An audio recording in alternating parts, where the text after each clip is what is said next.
last Mishnah, the last Mishnah in Kedushin. Okay, page Pei Beis Mishnah. Kol she'asoka v'mnoshim lo yisyachid im amnoshim.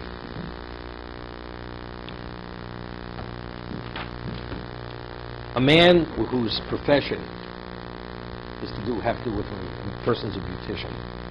A person sells cosmetics to women. He engages there's a certain familiarity because he has clients, women, and he interacts with them. We said earlier that this is the way Rashi and Tosfos argues that yichud, a man, two women are not permitted to screw themselves with one man. Because women, because they're vulnerable to be in this area, so a woman will cohabit with a man in the presence of another woman. One woman, two men not. But two women and a man, yes. This is a question about three women and a man. Rashi Shita is two, but not three. Two yes, three women not. Other Rishonim argue even three is a problem. Okay, Tosfos argues. So, a person, let's say you have three women. So under normal three circumstances, three women is not a question of yichud. This is Rashi, because there's only two. What about if a person, all these women, they're his clients? So because there's a certain degree of familiarity between the person and the women, is there concern that there won't be that shame, and therefore he may cohabit with them if he excludes with them. So that's the Mishkol Shasoka v'manoshim l'yisachid v'manoshim. If his involvement is with women, he's a cosmetician. He sells cosmetics. He's a salesman, and he goes to their homes and he shows his wares and he interacts with them. On this level, the law yichud applies, even if you have multiple women. Of course, their guard or that family we had earlier. Let's say a person grows up with another person. They grew up together, a man and a woman. Then the halacha is there's a problem with yichud, much more. Why? Because at that level of familiarity, there's a certain closeness. So to do the act of intimacy becomes more easily. The person has less hesitation. Okay? So Rashi says over here, women need him,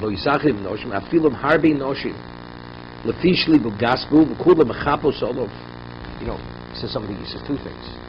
First of all, because there's a familiarity, and not only that they're going to cover for him.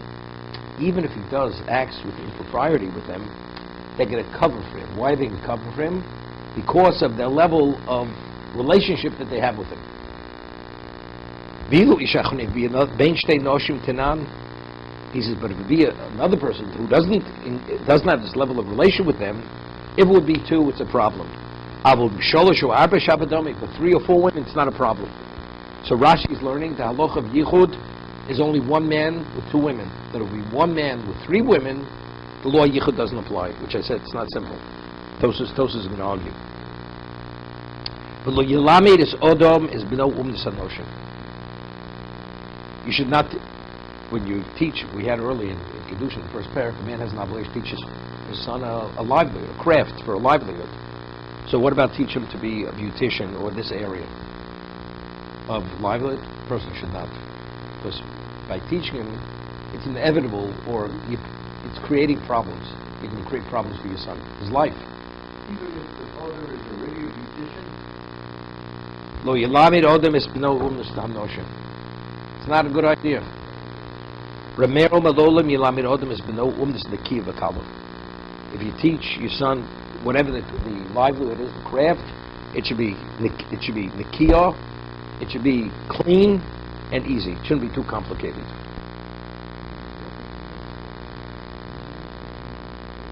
Yes. No, one time a regular practitioner, but one time you have people that specialize in certain areas.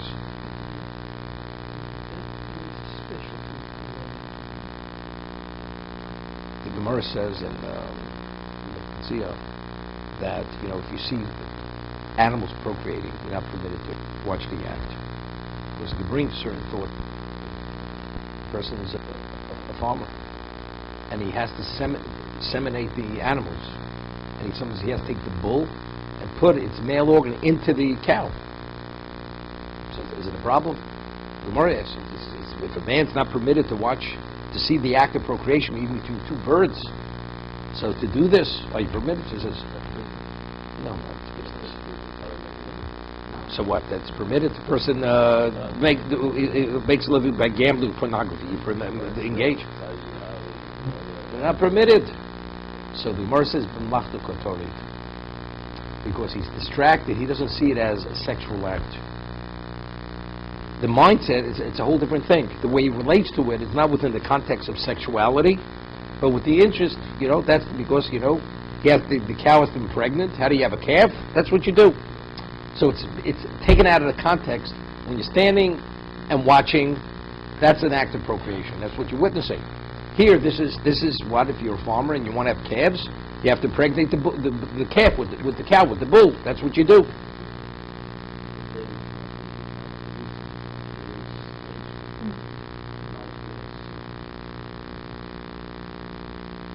Look, everybody knows themselves. You know what I mean? What do you say? It depends who the person is. Everybody knows themselves. If a person is going there because he has that attraction, he should not go into gynecology. And that's the reason women today, more than ever, are more comfortable with a woman than a man. They're more comfortable exactly for this reason.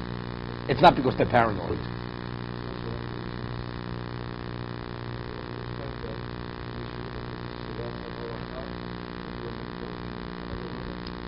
Enough of that. Let me ask you a question. A person's a regular doctor, and he has to examine the patient. The woman has to undress. Why is it any different? I think it's just to the contrary.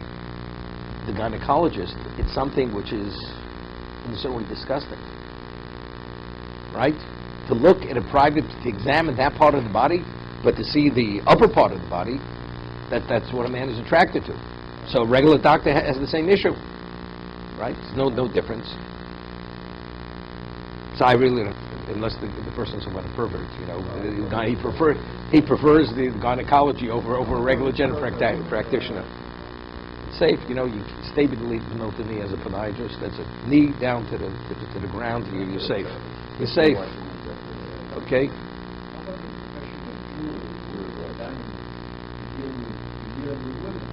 Yeah. And what about if she comes and buys bread and vegetables from you? Because they do the shopping. Same thing.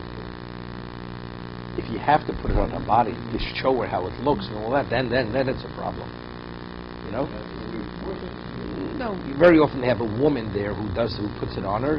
He does the selling, or he'll show you what it is. Okay. Now this is important, Alan. There's an expression. There's a famous story of Yisrael Salanter, the Alter of Navardik. His name was Rabbi Yosef Horowitz, and he was a financial genius. And he had 60 hardware stores throughout Lithuania and Russia. 60. You think Sears is the first one who had the? So he meets Rabbi Yosef, and he was a Torah sage, even though he was this phenomenal businessman, a genius. He meets Rabbi Yosef Salanter, and Rabbi Yosef Salanter says, "Was macht er Yid?" That's what he says to him, so Salanter. So he says, Baruch Hashem echmach ha-levin. Making a living. Man gotta make a living, right? That's the way a Jew reasons. He says, and was is mit the. Are you preparing for your death? Tell me, you're making a living. You're attending to your living needs. What about your needs after you pass away? The moment he heard that, he decided he's selling off all his hardware stores. He's going to establish the yeshiva of Navardik. And he had 60 satellite yeshivas. The main yeshiva was in Bialystok. Exactly. For what he had in the material, he established all these satellites, all these towns and villages, and they were the feeder to the main yeshiva, which was in Bialystok. That's the story. Okay? Now, this is the introduction to the next statement of the Mishnah. V'yispaleh l'misha osher v'nochosm shalom. One should pray to the one who provides wealth and possessions, because it's all his. If he wants you to have it, you're going to have it. He doesn't want you to have it, you're not going to have as much as you work. There's an expression in Yiddish.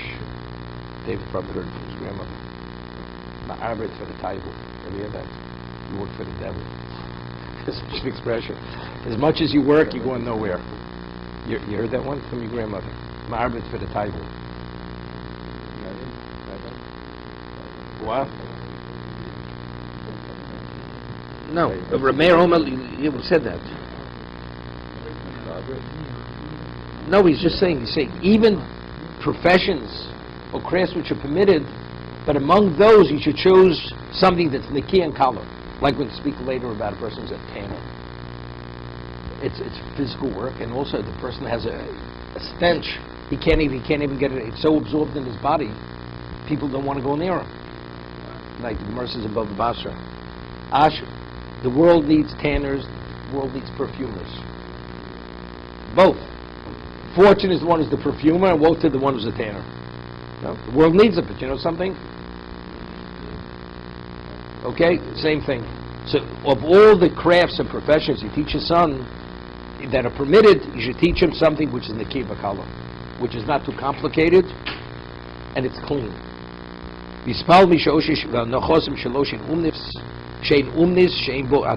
Whatever profession you're in, you find poor people in that profession, the reason why you're failing has nothing to do with because you picked the wrong profession.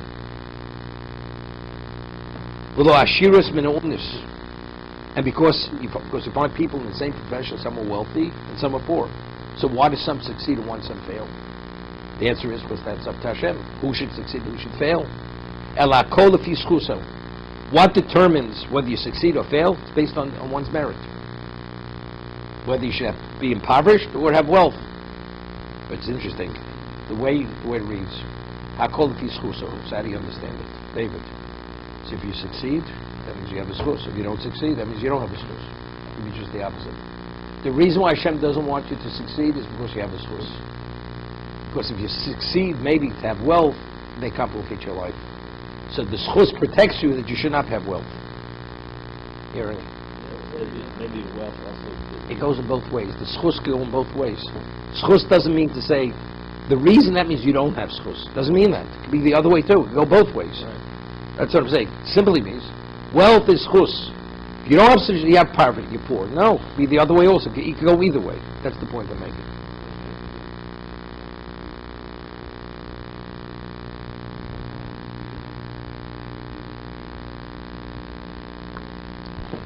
Let me ask yours. This is an obvious question. Ramchal talks about this. He says everything is predetermined except your Shemayim. But if there's such a thing as schar v'onesh, so how does schar v'onesh impact itself? You're going to be healthy, you're going to be weak, frail constitution. You're going to be wealthy and be poor. What do you mean? What do you think the man had a heart attack? What do you think the man, whatever, what is physical ailments, what do you think?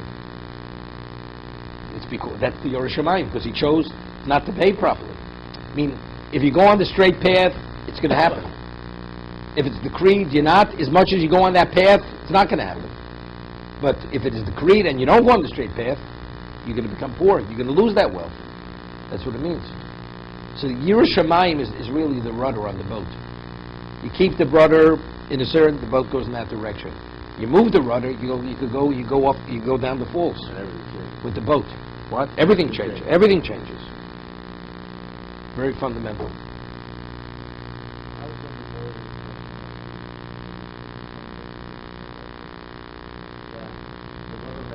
Wait.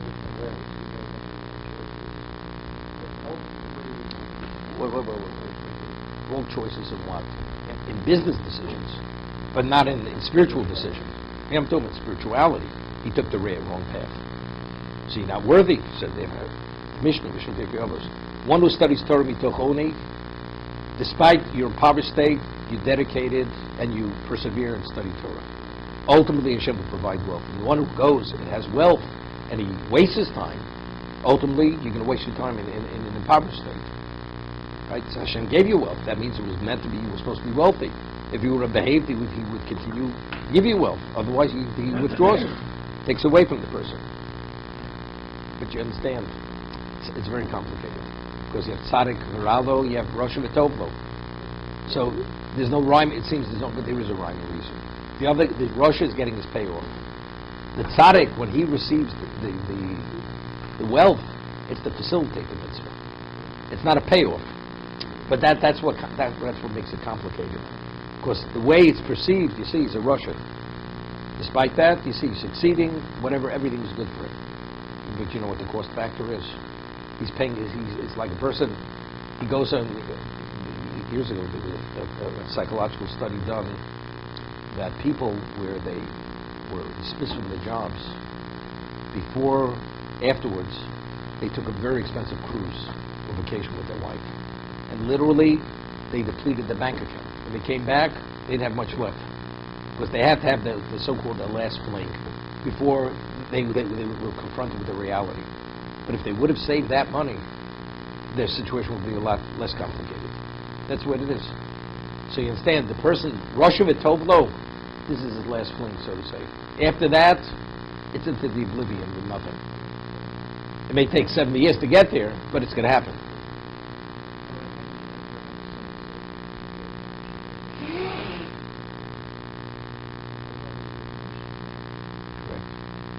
But there's a baseline mission for everybody. There's a baseline. Okay?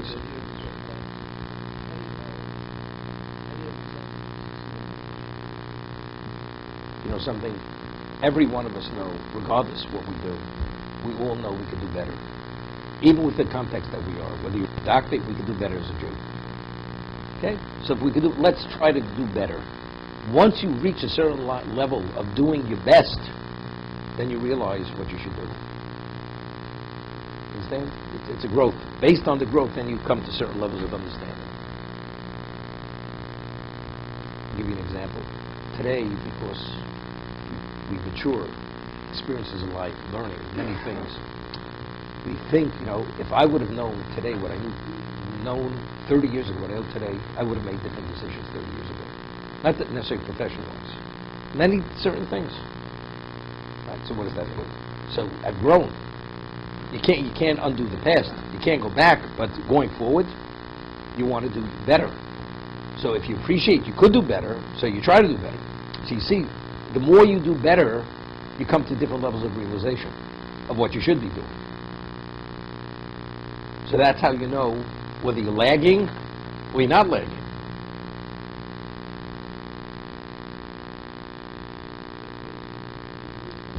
Story. David, there's a good story. It's a real issue story. There was a person who was a student in Bologna. He came from Germany. Germany didn't produce many great Talmudic Chachamim. Rabbonim, very observant, religious Malabatim. But really exceptional Talmudic Chacham didn't produce, unless they went to study in the Lithuanian yeshivas. No, the Yekis were Yekis. He was earlier. I'm talking from that time because, some Sofer came from Germany. That was 1700s, but he was the end of that era. He was the end of that era. Some Sofer was before Frankfurt. His Rebbe, Mosnadel, was Germany. The Hafloh, the Baal Hafloh, all the greatest, they were from Germany. Because the Balitosis were from Germany. Right? The Balitosis didn't live in Russia, they lived in Germany. Right? So this person came from Germany, he was there, and he had phenomenal potential to become one of the leading Torah sages of the generation. And he's there for a few years, and he's excelling, advancing, phenomenal. Gets a letter from his mother that his father, and he's the eldest child in the family, that his father had a heart attack, and support he comes home to help with the business. This is the eldest brother, otherwise she has to do it. It's too difficult for her to do it. He has to come back. So he goes to whoever was the Ketziv, goes to don't go back. You play it by ear. We'll see how things go. Gets another letter. His father died. He must come back. Goes, mistake. Comes back again. Another letter comes a few months later. The business burnt down. No livelihood. You must come back and help your mother support the family. Don't go back. And that was the end. And openly he became one of the Gedolei Yisrael. So the Alta of Slobodka said, this is unbelievable, something to do. What will he do to prevent a Godel from developing? The father is going to have a heart attack. Ultimately, he's going to die. The business is going to burn down. The woman will be widowed. She's going to suffer hardships. All that to undermine, not allow him to be God of Israel. And that's the reality of life. These are the challenges of life. Right? The Akedah. Sorry, man passed away from this. That would, right? Avram could have reacted. As a result, he didn't react. Right? But why did he take her? He took her so he should react. He met the challenge. He didn't react. Right? That's the story. But that's life continuously. Hakol Yischuso. Reb Shimon Loza Omer. Now this is very important. Reiso chayo va'op sheish lo mumnus. Have you ever come across an animal or a bird that has a profession? No profession. They misparnasin shlo b'tzar. And they meet their needs, their physical needs, without paying. Right? Why? What's the reason why? Because they were created to serve me. The world was created to serve the human being. And why was I, the human being, created? To serve my maker. So if God provides for the animal and the bird, because they have to serve the human being. Okay? So the human being was created to serve the maker. Definitely God will provide for him. If he serves him. So definitely I should be able to earn a livelihood without difficulty, without pain. So why is it so complicated? Because my actions don't meet the grade. I failed. I've undermined my own livelihood. Now, a person's complaining he's not earning a livelihood. So they call in an accountant. And it's a disaster. The man doesn't know how to run a business. He inherited a business worth fortune, had a potential. The man went, he destroyed the business. God, why don't you help me out? What are you talking about? You're acting irresponsibly. You destroyed the business. You destroyed a gold mine over here. The same thing. HaKadosh Baruch. So if he provides for the animal and the bird, so why doesn't he provide for me? I was created for him. The answer is evidently you're doing something wrong. That's what he says. That's the only Elish Horesi, the Kipachtis Parnososi. Many years ago, I heard from Rabbi Shvadron, I don't know if you ever heard it. He was Lahabdil over Zero Mastel. Remember Zero Mastel? Howard remembers it. He used to eat the hot dogs with sauerkraut. He used to watch Zero Mastel. Was phenomenal.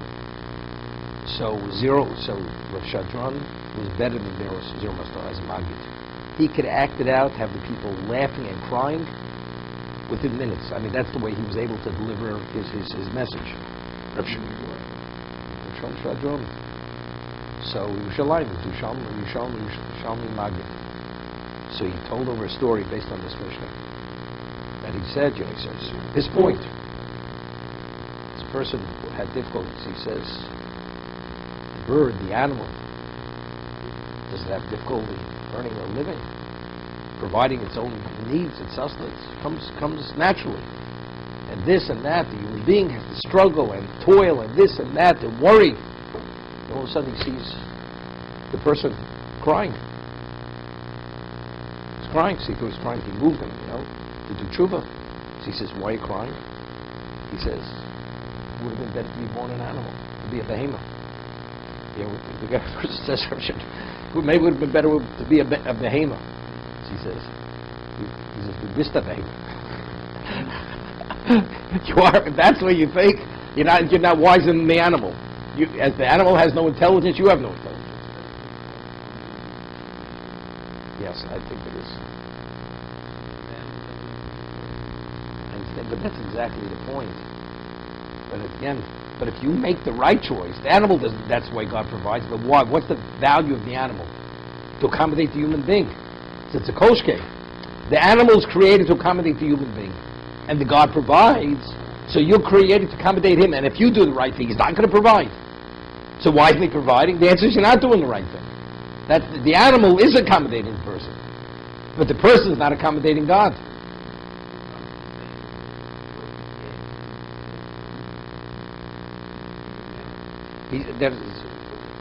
As I said, schus goes in both ways.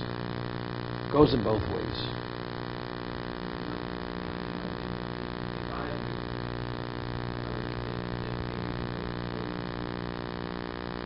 Yeah, but again, okay, right, exactly. So let's say a person, he can't even address his mission. Why? What's the problem? Evidently, you're not addressing your mission, because if you provide to the bird and the animal, why isn't he providing for you? Whatever that is. It's even less than that. The answer is evidently you're doing something wrong. But some animals are not there to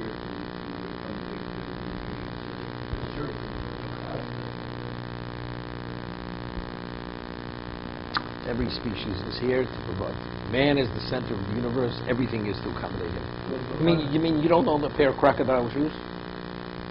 No, okay. Some people do. That's to provide for their nonsense. Yeah. Every species has a purpose. Others tell me they have a purpose.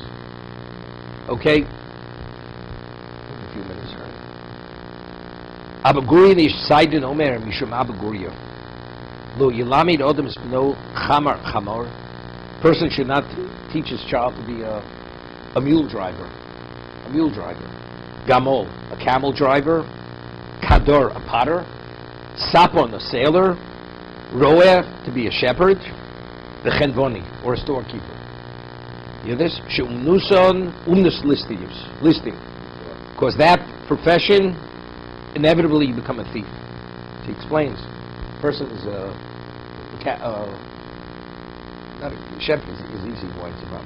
The animal inevitably grazes in other people's fields. He's always stealing grazing land. He's a thief. Person, he's a mule driver.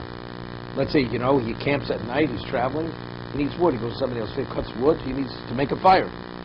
So there's always, it's inevitable, he's always going to be tempted to do something just for survival, to steal.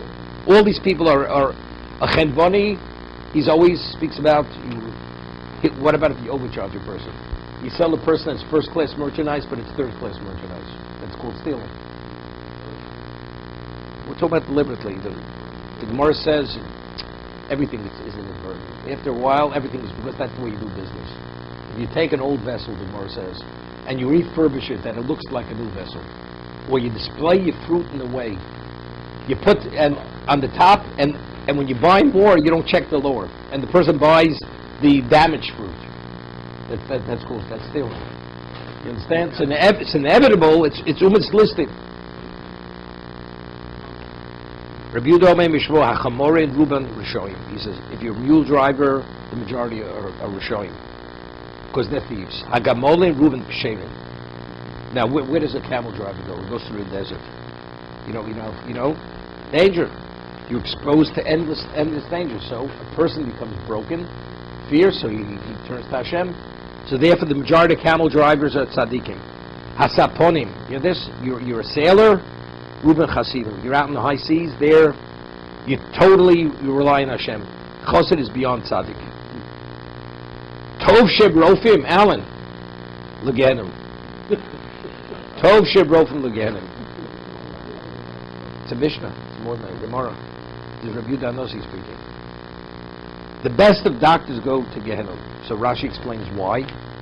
Very important point. Eino Yori Menacholi. The Gemara says in Brochus that there was a Sefer Force that was given to Adam Rishon, which Shlomo Melech, Chizkiyahu Melech hid away. Why? Because people had that any disease, any illness, you read this book, it addressed it. Now, why does a person pray to God? Because he has a problem. But if you have Sefer Force, there's no problem. So a doctor, he believes he's not susceptible to illness. Because he can heal anything, he's the closest thing to God.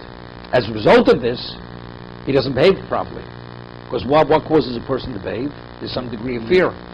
1 second. Because he earns a good living, he eats only the best quality food. Therefore, he never breaks his heart, he's never humbled before Hashem. Now, this is the important point. Upamim holding at the times where he causes people and he kills people. People die because he has the ability to heal the poor man, because the poor man's not going to give him the fee he wants, he lets the man die. As a result of that, being insensitive to the value of human life, therefore he's destined to Gehenna.